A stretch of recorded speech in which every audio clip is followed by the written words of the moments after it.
Hi, everybody. Welcome to Beyond the Batcast, where I, Adam Upper, talk with Braydon Cuddy about Batman, the animated series. And this week, we're talking about the Clock King. How you doing today, sir? Hey, I'm doing fine. Clock King, yeah, energy efficiency. Let's go.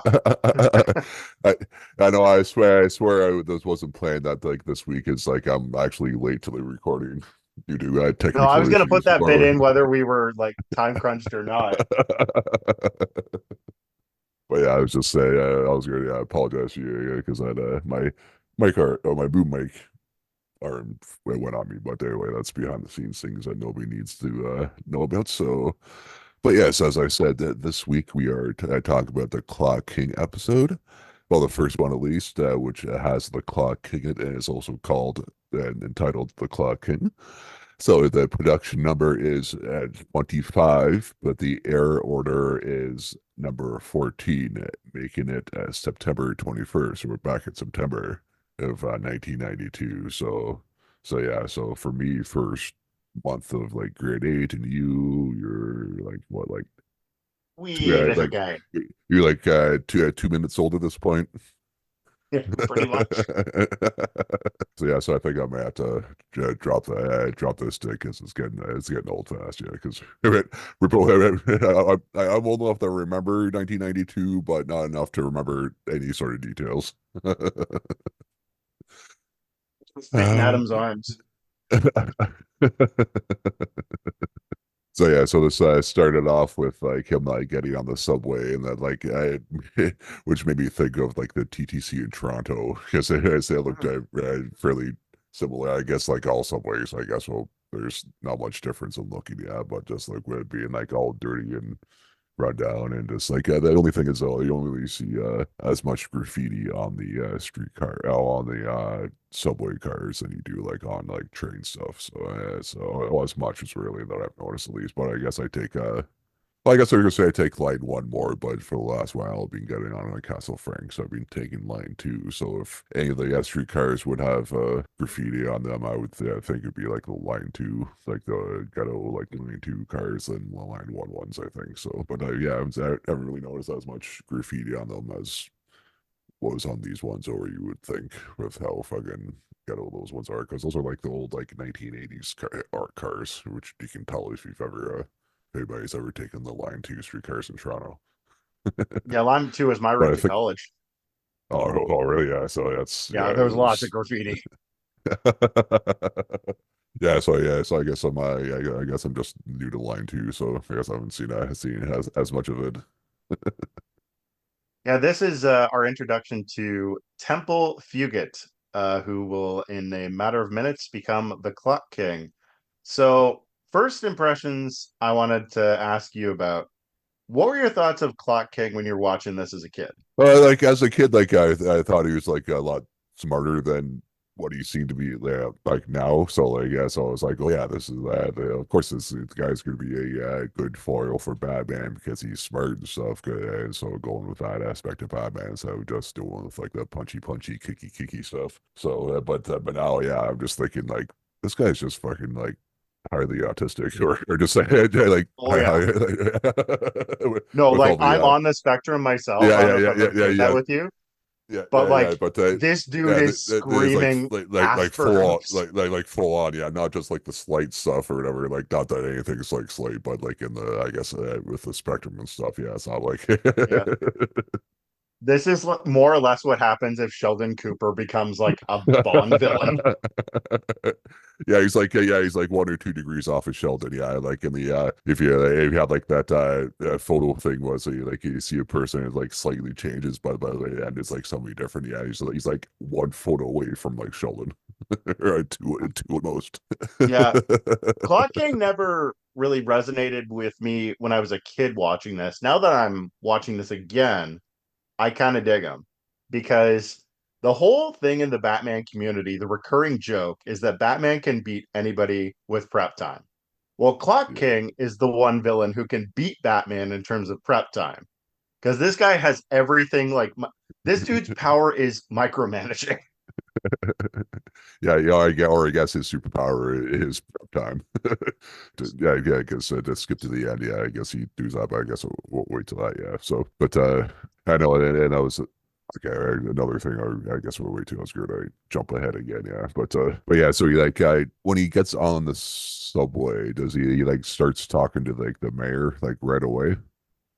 Yeah, so Hamilton Hill isn't at Oh, the mayor at this point oh because yeah, in about like 5 minutes or so into the episode, it cuts to 7 years later. So Hill's just a lawyer at this oh point, yeah, okay. and he's getting ready for, I think it's like a appeal hearing for his company that's like potentially going to be laid up on like financial like accusations that would bankrupt him. But one thing I really like, you're mentioning about the animation on the train, is how they're able to get the laptop that he's got on his person, that this guy has, like, it's somehow amazingly blended in with the art deco noir kind of aesthetic. It shouldn't work, but somehow it does. But like you can see on this guy's schedule, like everything he does in his day is like meticulous. Like, okay, one thing that made me laugh, especially, I don't know if you caught it in his schedule. It says coffee break at 3 o'clock, brush teeth at 3:02. So that means this dude is chugging hot coffee down his like esophagus Oh, and like brushing his oh. teeth like That, simultaneously. that's not how you drink coffee, man. Oh man. Sitting there, like I'm on my third coffee and I'm not friggin' chugging that shit down, man. I'd be friggin' like running around like the block doing this episode if I drank coffee like that, man. I'm not far off, but like still at least like dog, you sip coffee, man. It's or unless it's like make an espresso. Unless I guess that's unless he's drinking like the espresso and just I don't friggin' think we chugs want to see this guy on espresso, man. Slash would tell him to slow down. it.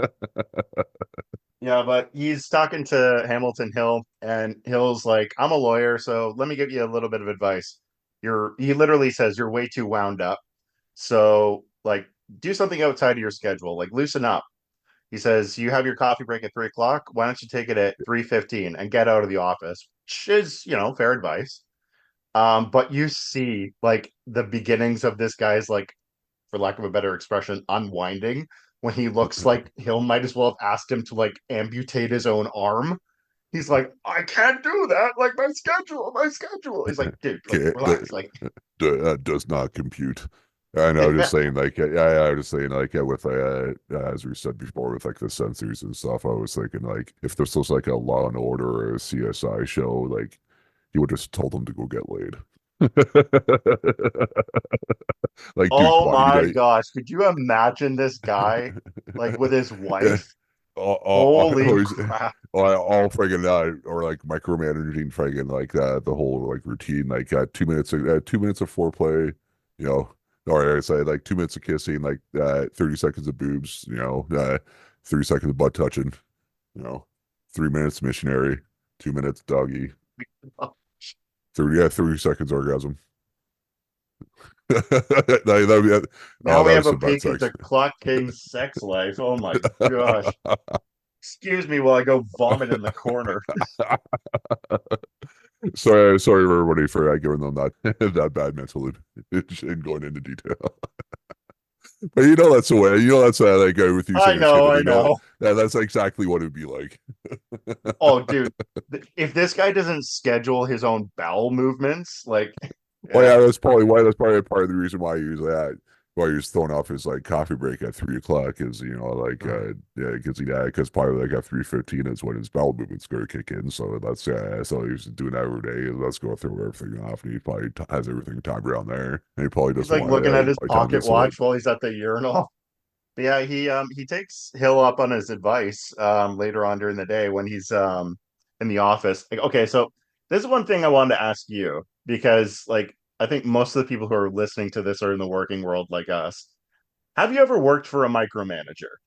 Your job kind of requires a little bit of micromanaging, so we can let that slide and we don't have to name names, but I'm just curious. Oh, I guess yeah, I guess I haven't no, but yeah, but I guess like in my job, I guess I'm like the micromanager really, but it's just more so just making sure this stuff gets on air. But that's the closest. Yeah. But yeah, I have not worked with anybody like this. No. at all. Yeah. And the reason I wanted to ask this is because like we've all, I think, sooner or later in our working lives encountered micromanagers. I think it all comes down to what their intentions are. Like I can think of two off the top of my head. I'm not going to name their names, but like one guy was like so intense and such a control freak that like nobody wanted to work with this guy. And I believe he actually left the company because he was that intense to work with. Maybe he was like escorted out. I don't know. But like this guy was such a control freak because he like either thought he was the smartest guy in the world or whatever.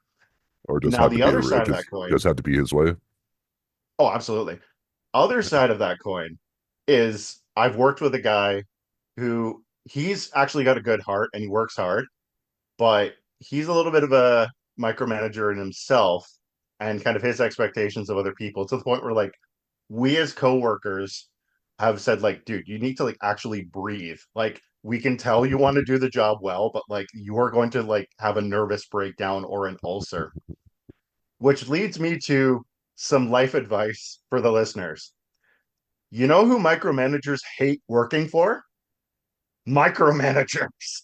It's one of life's hilarious ironies. It's like they think they're so freaking smart now. And I'm sure they are, but when they get micromanaged, it's like you can tell they're about to snap. Anyway, just a little office humor there. Yeah, so Fugit, he takes his coffee break at 3 o'clock as recommended, and he goes out to the Well, park. at 3:15 as Oh, three recommended. 3:15. Yeah, sorry, because that's the whole point. He takes it 15 Yeah, minutes late. yeah. He takes it out in the park, and he's got his briefcase with him.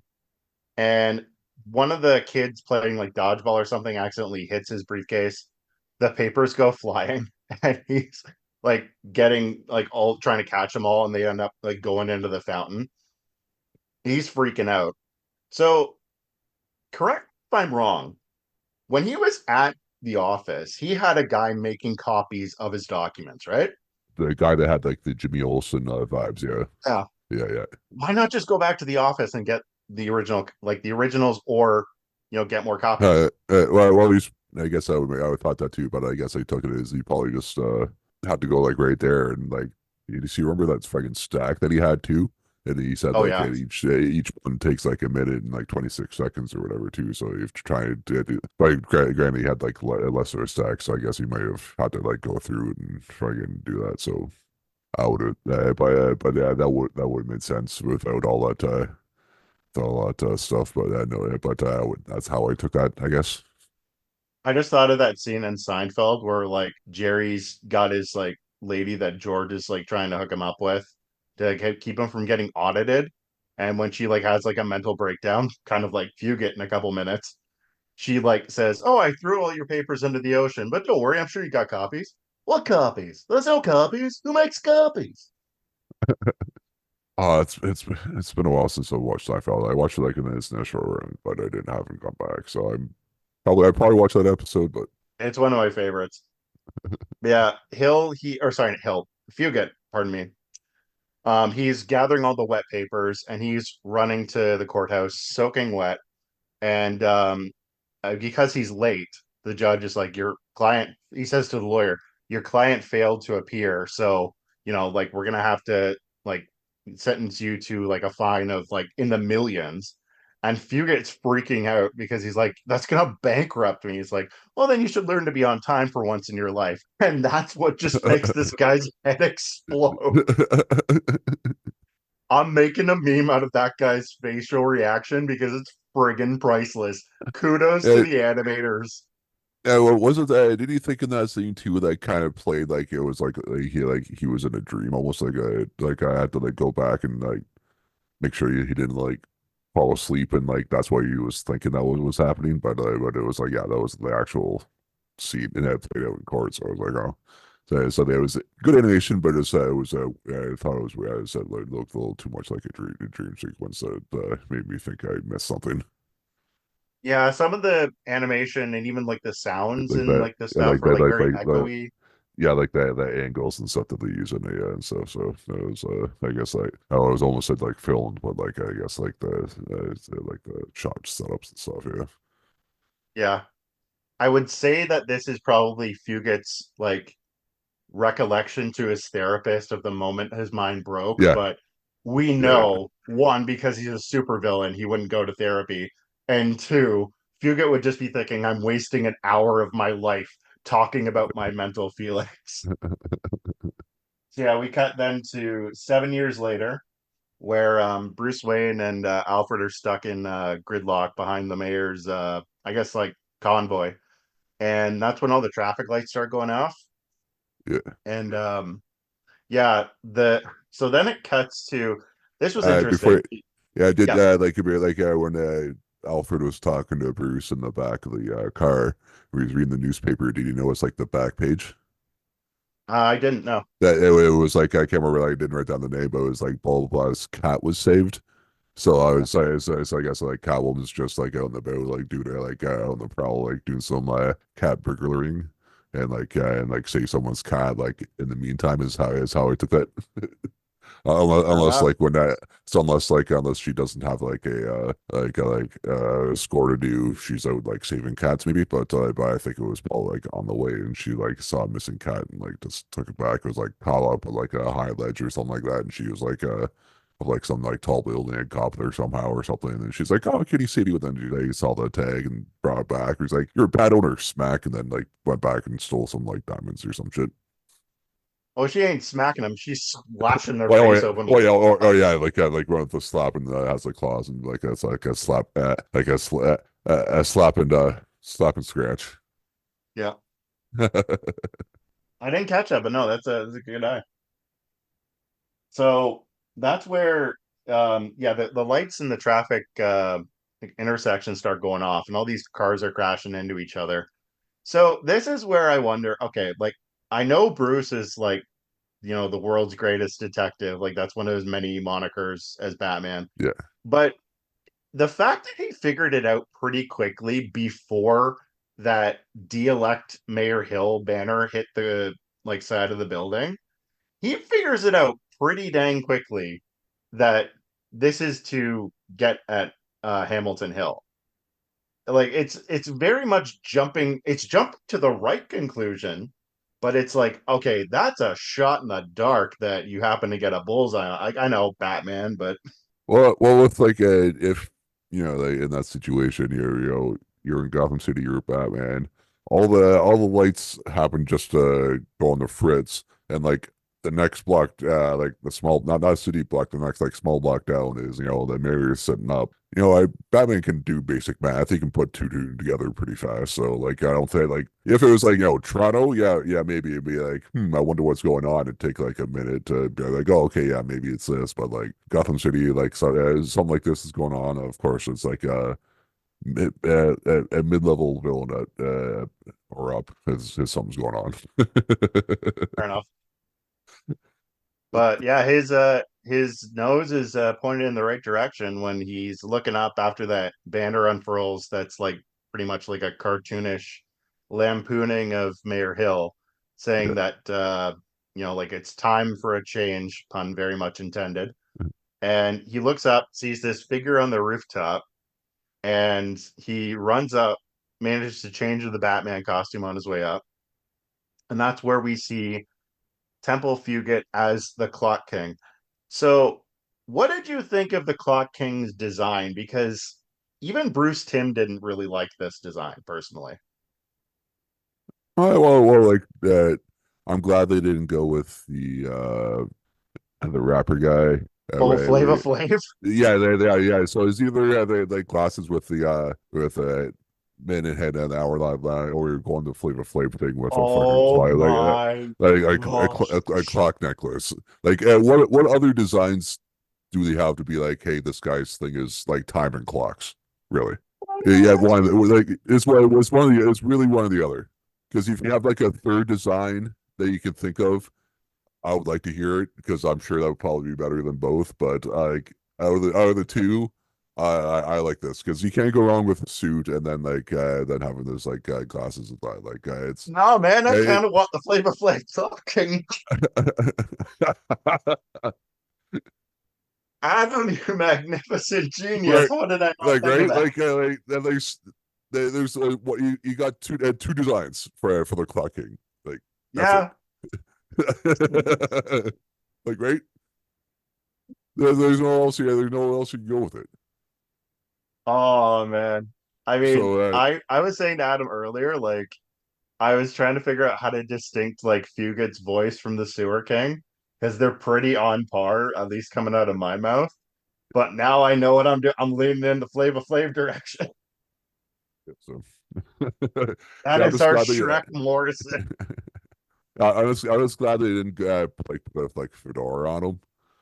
So like Yeah, that would have been like way too much. But yeah. So like I don't mind it, but it's not like oh yeah, like if I like give me like top 10 villain outfits, he's definitely not on it. But hey, I don't dislike it, I guess. Yeah. that's fair enough. What about you? What do you think? I mean, I'm kind of with Tim on this one. I thought the clock glasses, like with the hands and the lenses, I'm like, it's kind of cool, but for the most part, he just stays the same. What I didn't realize he had until I rewatched this was he's got like the clock hand kind of cane, which doubles as a sword, and I'm like, that's cool. Like, Yeah, clearly he and as we'll get to it, he spent a lot of time researching Batman while he was yeah. making these whole revenge plans on Mayor Hill. So the fact that he clearly picked up fencing, I'm like, all right, I dig it.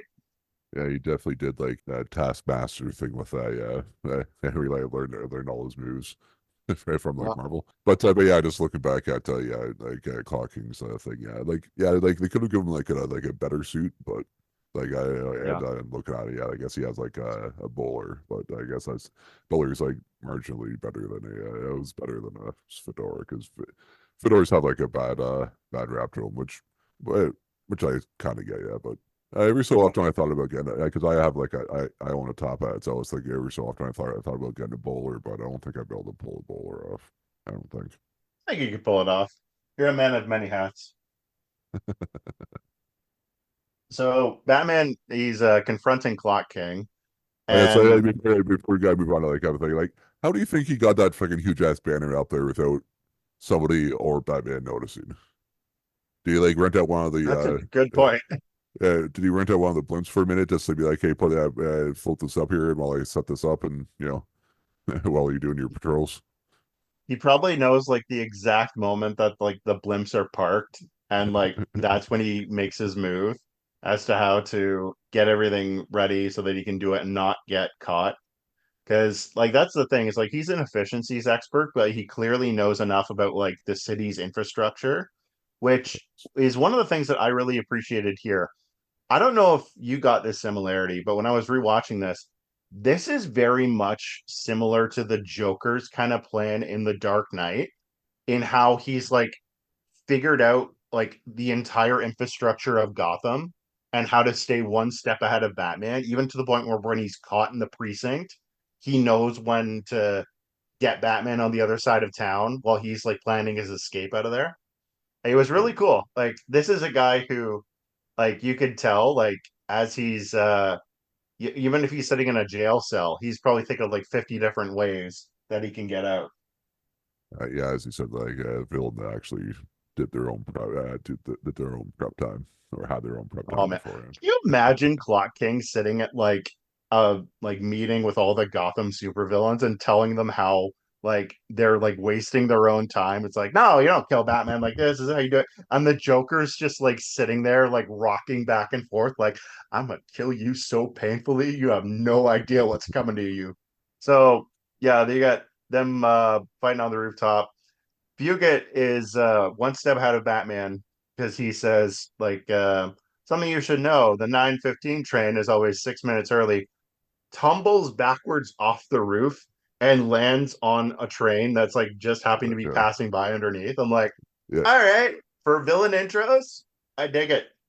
I know, like, yeah, that was one of the scenes I always remembered, like all the Clock King and stuff. And I had always, I guess it had been a while since I've seen this episode. I always thought that was like how he got away from Batman at the end of the episode, and then the next time you see him is like the other episode where he's like the assistant to the inventor guy, and he steals like the go faster, go slow machine or whatever the fuck he has or whatever. So like, so I was like, I bet, but again, it was like in the first introduction of which, but as he said, yeah, that was definitely like a good villain intro within the villain intro episode is. And that's when Batman starts doing his detective work. It's kind of interesting because this is one of the few Batman episodes where Batman's entirely in daylight for like beginning to end. We hardly ever see that, but hey, I guess crime doesn't sleep. So he's trying to do this detective investigation into what Clock King is up to. And it's kind of interesting because as he's doing this detective work, it leads him to this it's like a is it a bank that he's in the vault of, and it's like the timed locks are have gone off. Well, yeah, it does. Goes to like the where the control center first to sees That's like right. the pocket watch or whatever, and then with that, I think, yeah, I can't remember.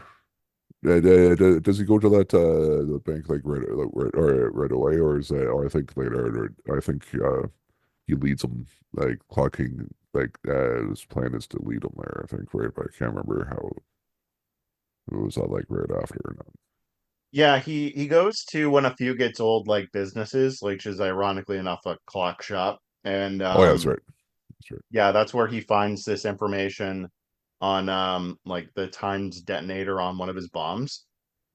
And that's where he has Alfred also like listening to police radio waves, and that's where he hears about this timed locks going off on one of the banks nearby. And this leads to one of my favorite things for the whole episode is when Batman goes into the vault, the door closes behind him, and it plays a cassette tape of Clock King saying like, "Ah, I knew I was going to run into you sooner or later." But that's the thing. It's one thing to plan his vengeance out on Hill. It's another thing that he had the foresight to realize sooner or later Batman's coming for me. So I've got to figure out how to trap this guy like a rat in a trap and how to figure out how to.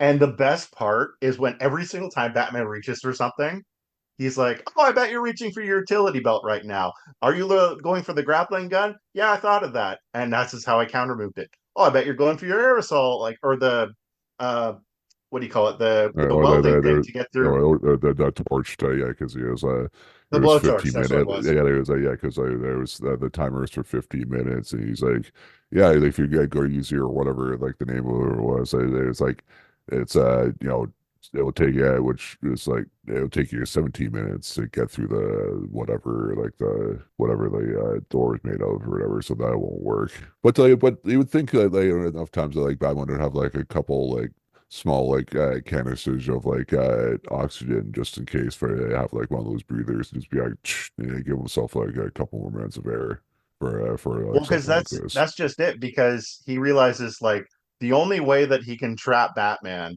with all the gas masks that he has is to take all the oxygen out of the room. And I'm just like, Yeah. that is metal, man. Like, don't piss off Clock King. Yeah, but like you think yeah, you think that Batman would have like with the whole prep time thing that like he would like hey, I would need oxygen at some point, not specifically thinking of this specific thing, but having something similar that would have needed it. But I guess this will add that little pouch, I guess, to it. So Yeah. I guess he runs into every he has to run into every situation for the first time. Yeah. There's only so many pockets in that utility belt. That's the rationale I run with. Or if you could go with like the utility belt is like Gallifreyan tech, where it's bigger on the inside, like the TARDIS. Oh, true. Yeah, so you can it has like everything in there. Yeah.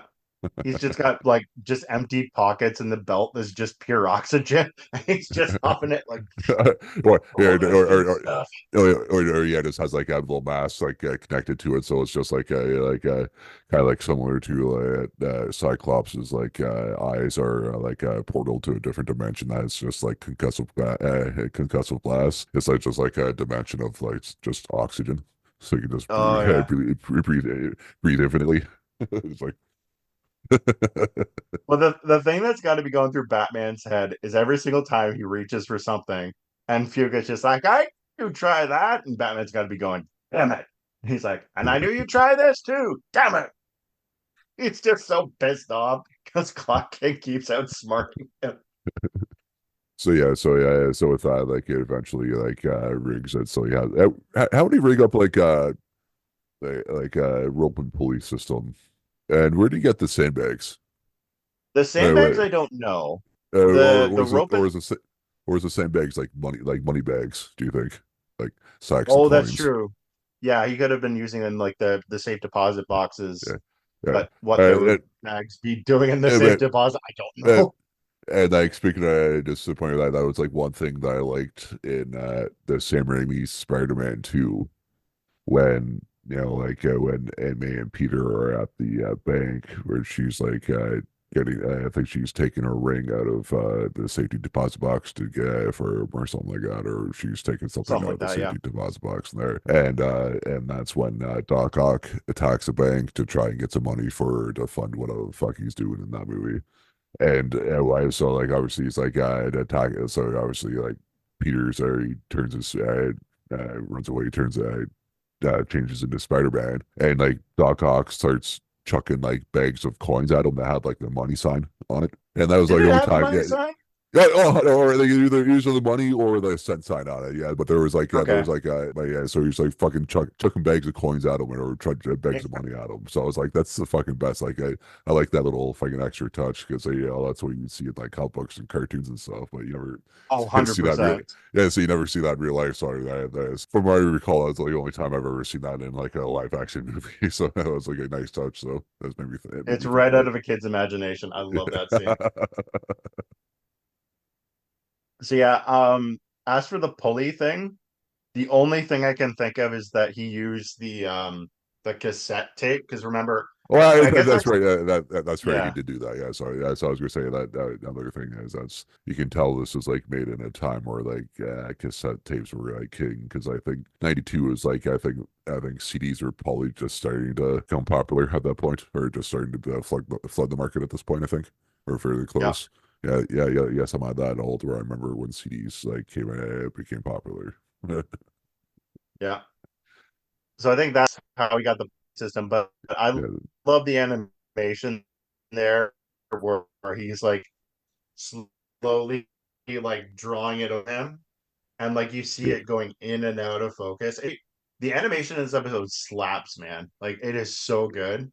Yeah, because on the tape, he was saying, but yeah, in that scene, he like tape, he was saying that there's like an explosive in the box, and it was like rigged with like vibration stuff. So if you tried to open the box, it would explode. So he's just trying to do it. Like, so I'm not sure if it was rigged it like with enough vibrations that it like opening the box would set it off. You would think lifting it up to put it on the would be like equal as much like good vibrational stuff. Unless Batman has soft hands, but like even then, like if he has that soft hands, that you could put it on the pulley Batman system, you'd be able to moisturizes. open. Yeah, like you meant like not like in the fact that he has like you'd be able to fucking lift it up and stuff. Like, and that's not like in the actual like soft, but he's like soft with his hands sort of thing. And that like is it unless the clock thing misspoke where it's not vibration, it was just the lid is rigged. So they lifts it. Yeah. I don't know, either way. So yeah, So that's but when they yeah, cut to that's where they cut to the opening of one of the automated train systems that Hill's trying to use as like a campaign kind of platform to say like I'm gonna make, the trains run on time. Very Mussolini of him, but whatever. That's where the train is supposed to arrive, and of course, because Clock King's got hands on the controls, but he does manage to send the two trains colliding into each other, and everybody's freaking out as they should be. And Hill disappears in the chaos. And this is around the time that Batman gets out. We cut to our showdown at the clock tower, fittingly enough, where Clock King is like pointing at guy, strapped. Is it the hour hand? He's not. Oh yeah, it is the Yeah, hour hand because like he's waiting for the minute at minute. 3 to like Uh, crush him at 3:15. yeah. So yeah, as we said before, the mayor was missing, and then yeah, I find out that he's kidnapped him because that like because of the 3:15, and go back to the beginning of the episode where he told him to take his coffee break, and that just sent him off to trying to have his time related mental breakdown, and then with that, like Batman shows up and he figures out that's where he was heading. And then when Batman and Clock King were fighting, that's where we find out that the Clock King is a secret Captain America variant. Because at one point he says, "I could Hmm. do this all day, Batman." I got that too. So I had a, Yeah. so I had a good laugh when I had a good laugh when he said that. So, but no offense, Clock King, I'm fairly certain you're probably not America's ass. So, like probably not even Oh, Gotham's that man really. I has would. no ass. Let's be real. No, yeah, Batman, no, but I'm not saying it goes to Batman automatically, but like I'm saying that clocking is definitely not, because I don't think in his meticulous schedule he puts down like working on the glutes. I don't think that's No, that's on the schedule. I want my ham bland, like my personality. But yeah, I love this final battle scene between Batman and Clock King and like the gears of the clock tower. It's so Yeah, freaking cool because like he yeah. can So tell like he knows exactly how to counter him.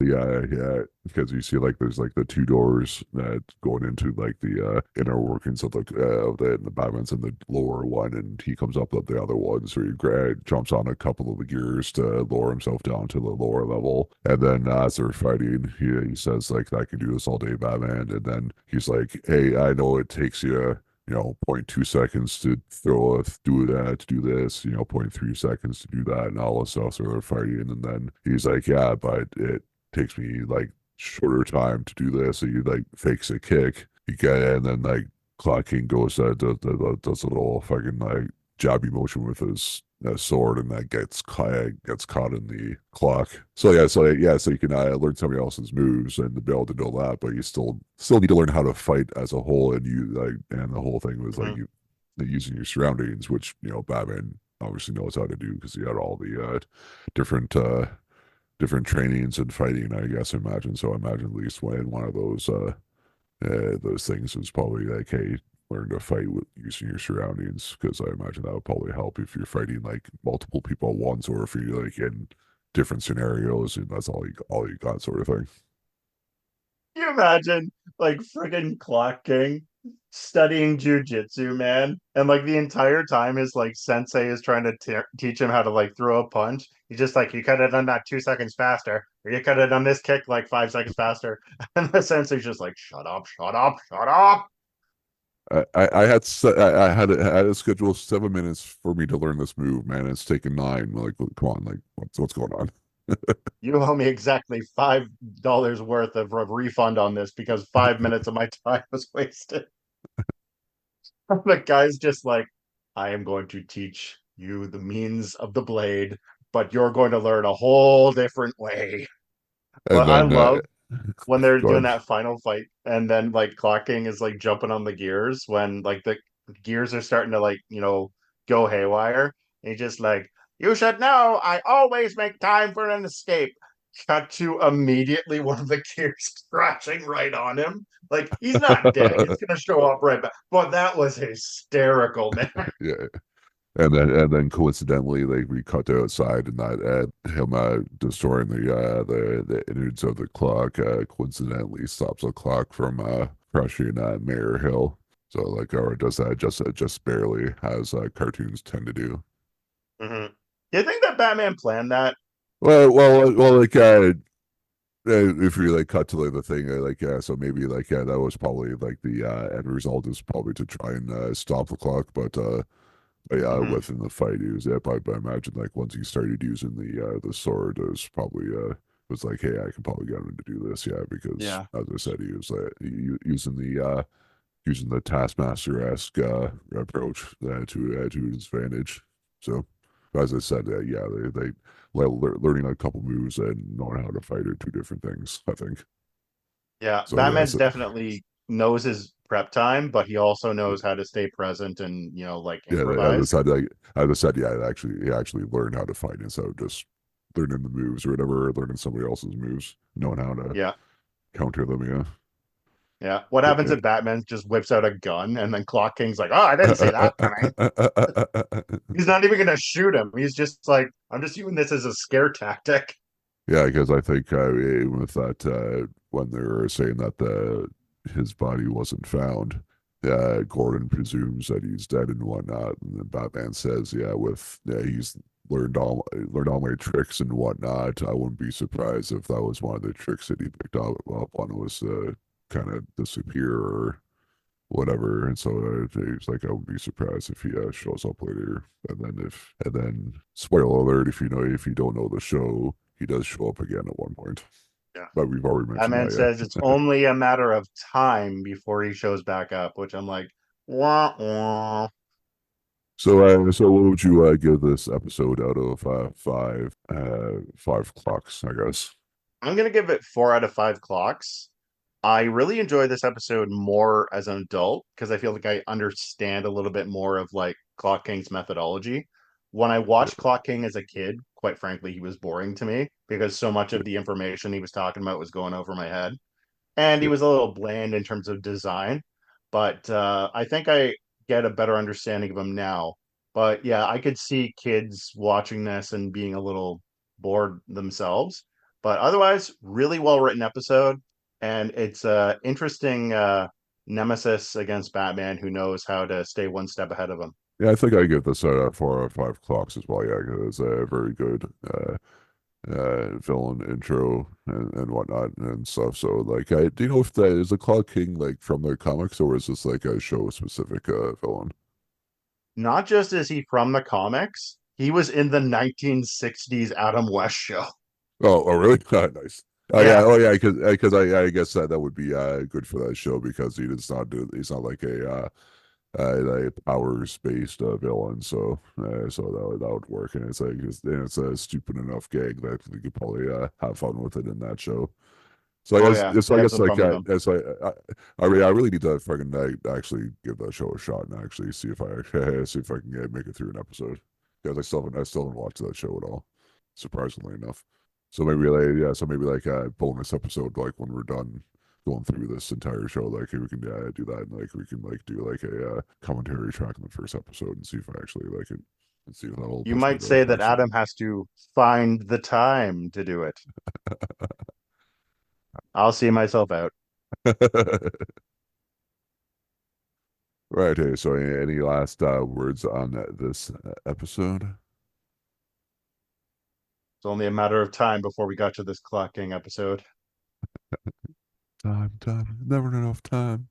All right, If everybody. I could have time in a bottle. Everybody, that is the episode for this week. Thank you for taking the time to join us in the Batcave this week to talk about Batman the Animated Series and the Clock King. And next week's episode will be Appointment in Crime Alley. So make sure you make the time to join us with that. You can join us on you can follow us on Twitter/X at Beyond Batcast, on Instagram at Beyond the Batcast, and we are, as I've said, we're on YouTube now, so you can check us out at YouTube, youtube.com at Beyond the Backcast. And rate, review, and follow us on there or where you found this podcast and listen to it. And where can we find you on the internet? Good. You can find me on Instagram at Alfred is Zaddy. And I also Zaddy. work on the Facebook page with Adam Beyond the Backcast. All right, and you can follow me on Instagram at StumpChumpin. And as I said, thanks for joining us in the Batcave to talk about Batman the Animated Series. Goodbye, good chums. Kapow.